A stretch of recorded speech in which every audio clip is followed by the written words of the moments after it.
Hello everyone, welcome to your lecture on media and women activism.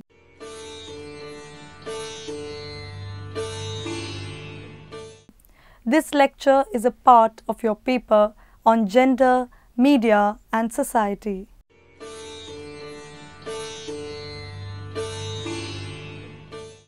This lecture will look into how media may influence women activism and vice versa.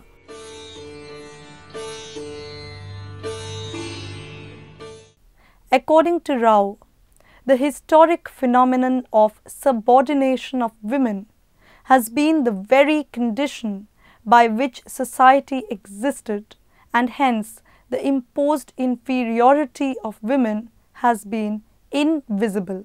The lower status of women in society is thought out to be expected, and this has happened from the idea of the patriarchal social pattern that the cause of lopsided association between the sexes is physically determined and not within the influence of societal changes.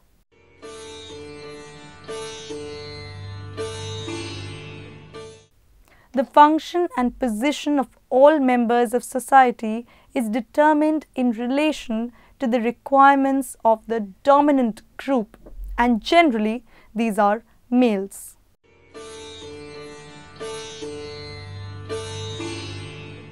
Hence, the disparity in sexes has allocated the same disparities in gender role.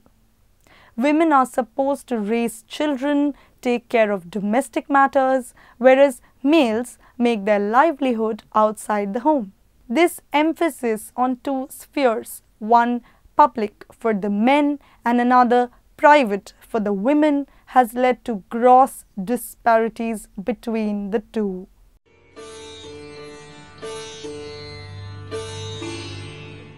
Women activism.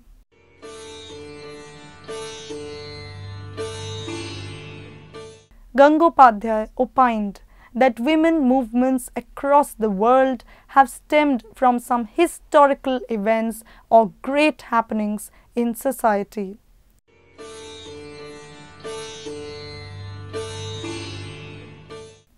Diverse social forces and political uprisings have led to women's struggle in the Western countries.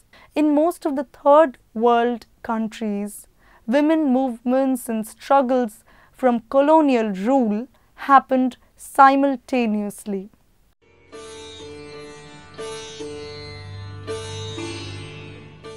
The Indian freedom struggle against the colonial regime saw large participation of women who came out of the confines of their homes and played a pivotal role alongside their male counterparts. Women's movements got a lot of impetus from the freedom struggle.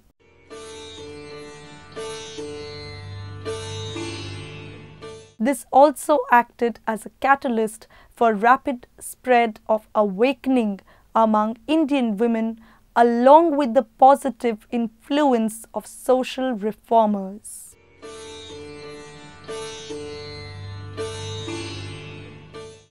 In the end of 19th century and the beginning of the 20th century, foundation of various associations and organizations was laid to improve the scenario of female education, to train women to be economically independent and provide shelter to destitute women. With freedom from colonial rule in 1947 in India, women have secured equal status with men as embodied in the Constitution of Free India, which has been made possible due to women's movements.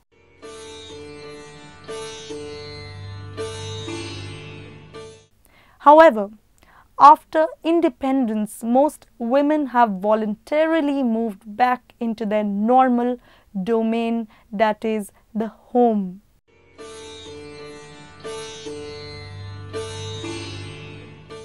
Though some have been actively involved in education, healthcare, and social service, while very few have even chosen a political life. This has been a natural process as the freedom struggle has been able to inadvertently overshadow women's movements for personal freedom.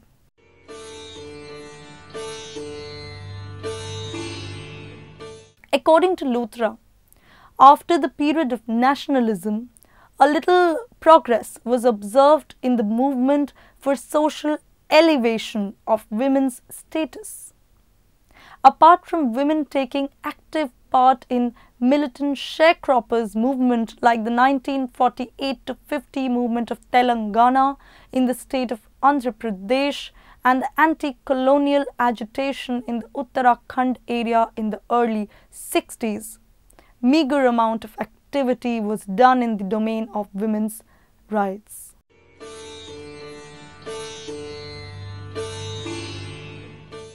United Nations.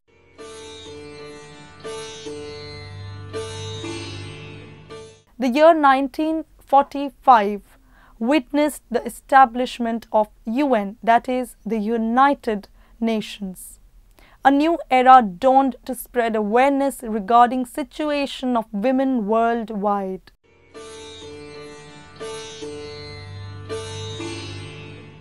The UN Charter upholds the equality of men and women in all fields of activity.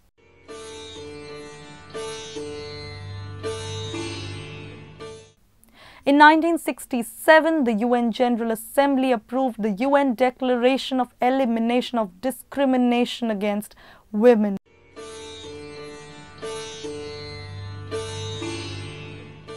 However, in spite of the efforts to bring the sufferings of women in the limelight, there has been disparity between men and women. UN acknowledged 1975 as the International Year for Women and the subsequent period, that is 1975 to 85, as the Decade for Women.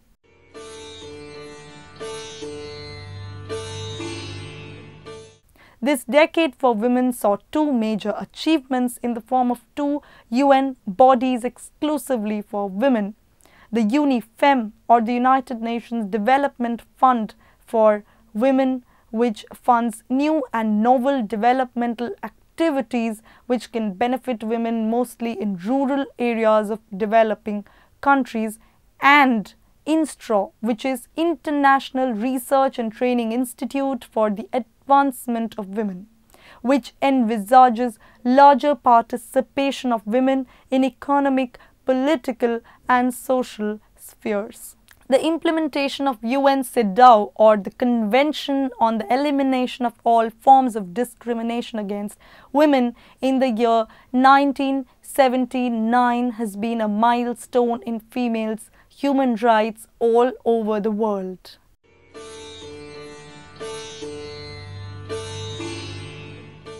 NGOs.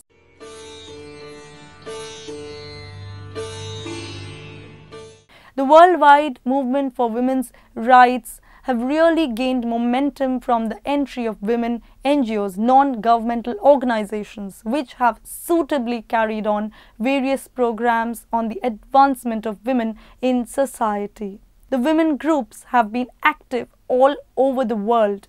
Their activities range from protest marches, meetings, workshops and conferences, along with related fieldwork.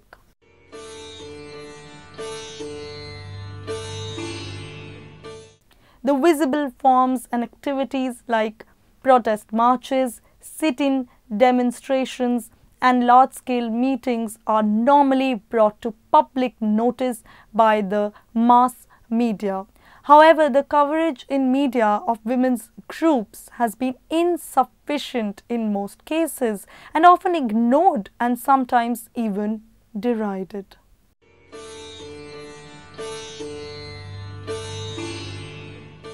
This has been the case from the early phase of women's movements worldwide.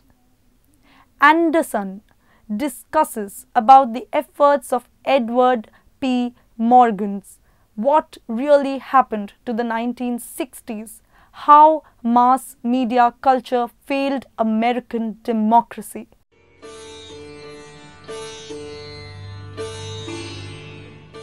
Which is apprehensive with the cutting off amongst social protesters and the media that effects in typecasts and distortions of activist values. Here's for the media's effect on our present understanding of the rightist decade to detect the enduring influences of the mass media's capability to form public judgment of the social activities of the 60s.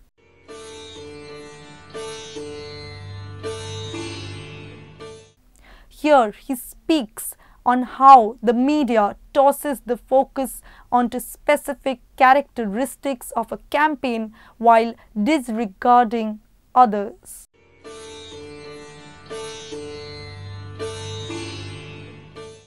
As Gitlin points out, the media divide movements into legitimate main acts and illegitimate sideshows, so that these distinctions appear natural matters of common sense.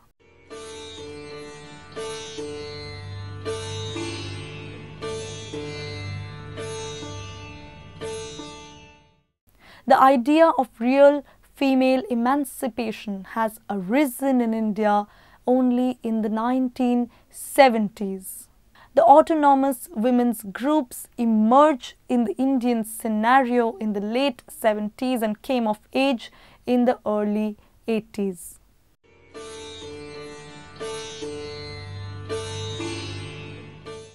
These have been mainly responsible in pushing the cloistered and domestic sphere into the arena of the public, highlighting issues of women.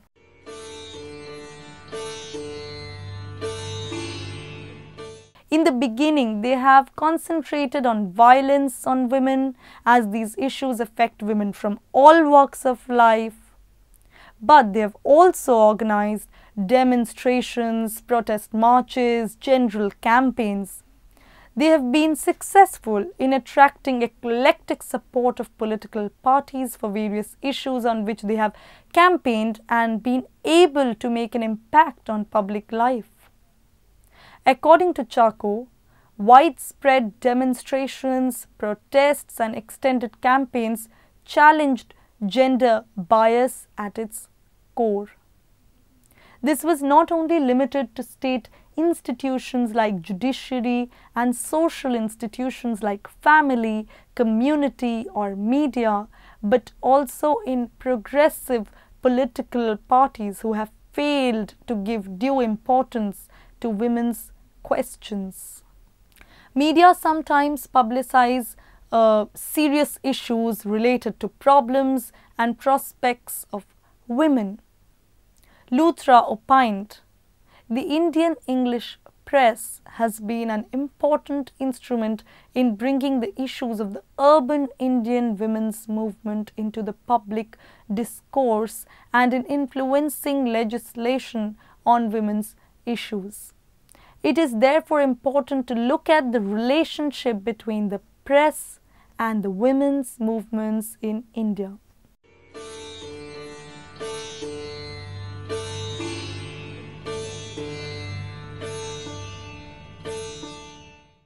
Morris felt that media definitions tend to go for the reform image of the movement rather than the revolutionary one.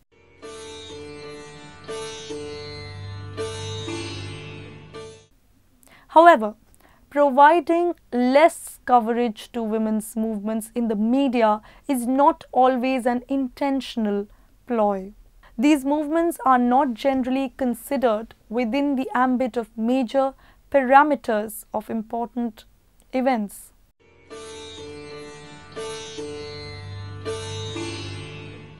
According to different experts, the urban women's movements in India have been successful in publicizing various women's issues through the press, including dowry-related murders, rapes, selective abortions of female fetuses, etc. The reporting of women's concerns in the Indian media progressively amplified in the 1980s due to labor of females groups beside other enterprising groups.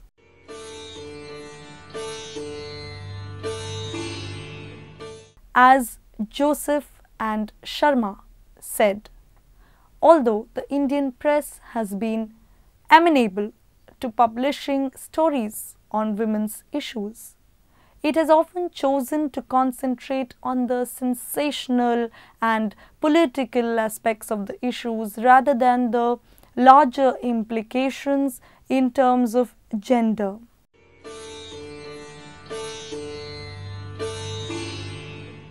As Gallagher reiterates that women's campaign in media have represented a very important part in women's labor across the globe, the same holds true in today's times.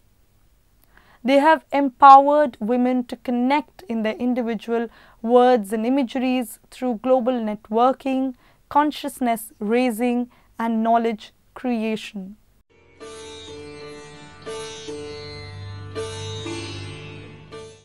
Excepting print and publication, which are the mostly used compositions, other forms of media like radio, film, music, video, and other newly emerging technologies of communication also played a very substantial role in the previous 2 decades. The similar period also observed an unchanging advancement in media relations and linkages of women and growing number of working women in conventional media.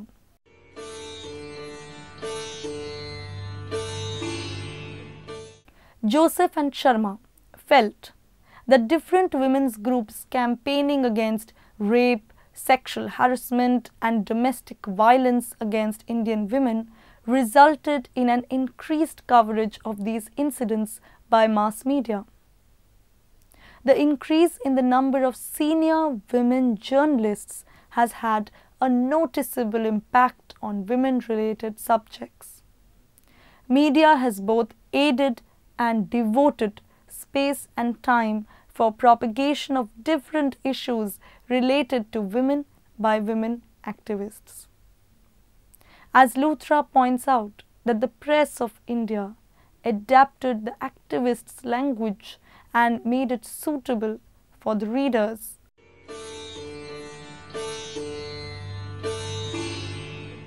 They also highlighted specific features of the movement upon others to suit agreement of news.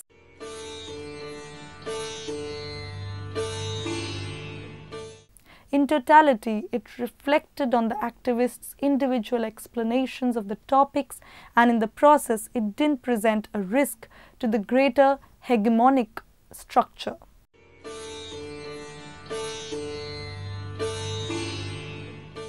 This was consummated partially by careful usage of certain features of the movement and somewhat due to the point that activists framing the issue set aside the contradictory relations between the movements of women and the state and the exclusive nature of the women's movement in India.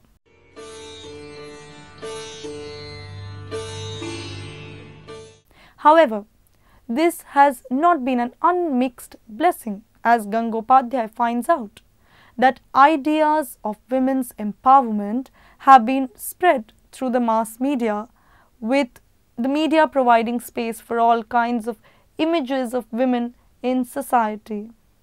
Women organizations, to their credit, have been able to persuade the media to report on crimes against women.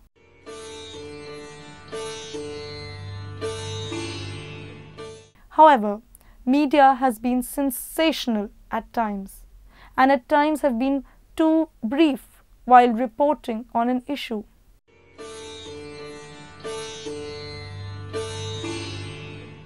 It is to the credit of media, though, that these incidents have been analyzed in editorials, commented upon by experts, and followed up.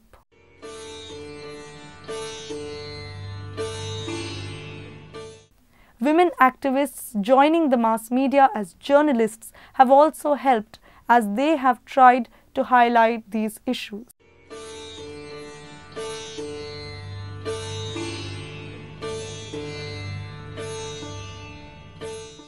The discussion on women activism and media would remain incomplete if the role of the digital online media is not taken into account in relation to its use by women activists. Gangopadhyay said, "Digital technology has ridden the wave of globalization and has become available in most places around the world. With digital technology being used in almost all spheres, from social, economic to political spheres, the social networking sites have not just linked two individuals in a very intimate interpersonal communication, but also has successfully connected people to form groups and forums ranging from political to social issue representations."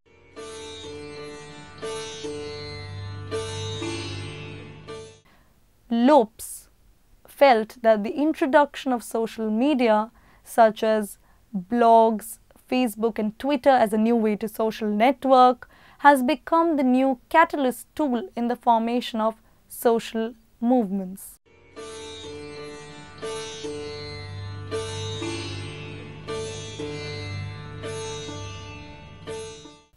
Subramaniam feels that digital technology has helped in continuation of the process in online spaces.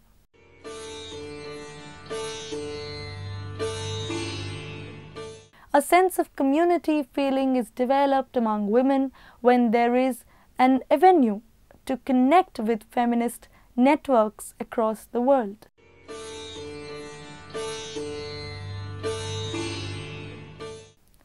Digital technology also provides a space to those whose voices are not heard on mainstream media narratives.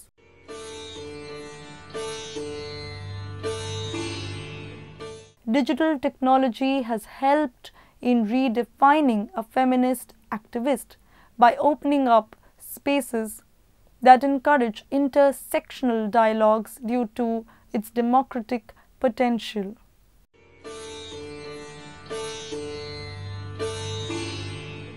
It helps in the formation of feminist public spheres, where voices of the marginalized sections can be heard.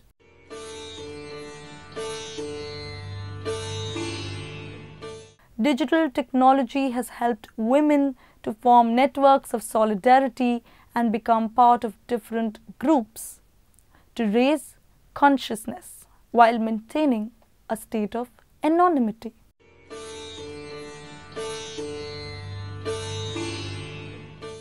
Definitions of feminist activism need to be broadened to include interventions that can question and redefine the relationship between gender and technology in a context where technology is associated with masculinity.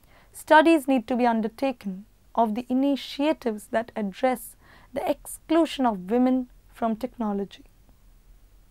As digital democracy and realization of equal access remains one of the topmost concerns, digital technology has the ability to give rise to feminist public sphere.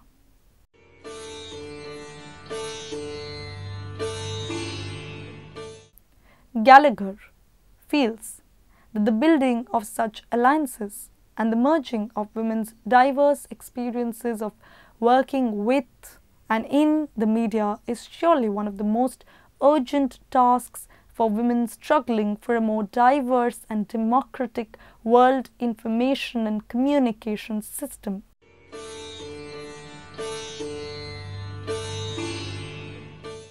Joseph and Sharma opine that while the press in India does not entirely ignore women's events or processes concerning the less powerful, including women, such coverage tends, by and large, to be fairly superficial. women's groups in India have been able to project at least parts of their struggle fairly effectively through the press.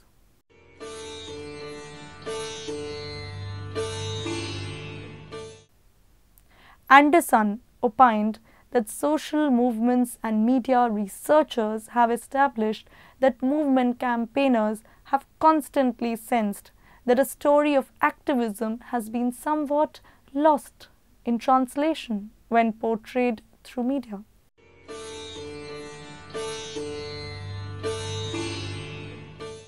Allen pointed out that there is a need to close the gap between those who have shaped systems outside conventional media and persons who are engaged in mass media, and has the vital potential to reach greater public and audience.